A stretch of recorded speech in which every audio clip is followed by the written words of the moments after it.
திருவாசகம். திருவாசகம் தெரியுதோ தெரியலையோ, புரியுதோ புரியலையோ, திருவாசகத்தை ஒரு தடவை பாடினா போதும், கேட்டா போதும். வாழ்க்கையில வேற எதையும் செய்ய வேண்டிய அவசியமே கிடையாது.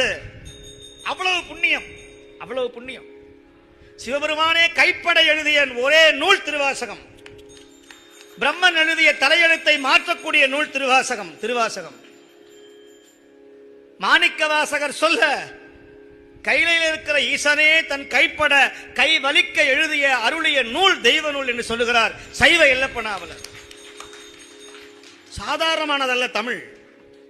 திருமுறை சாதாரணமானதல்ல. அதைத்தான் சொல்லுகிறார். அற்புதம் காண்க, அதிசயம் காண்க, சொற்பதம் கடந்த தொல்லோன் காண்க. அவனால சொல்ல முடியாது. சுவாமிய நீங்க நம்ம இங்க பேசுறோம், ஆனா அங்க போயிட்டா பேச்சு வராது. அங்க போயிட்டா பேச்சு வருமா? அங்க பேச்சுக்கே வேலை கிடையாது. சொல் பதம் கடந்த தொல்லோன் காண்க. சொல்லே வராது, அங்க மௌனம் தான்.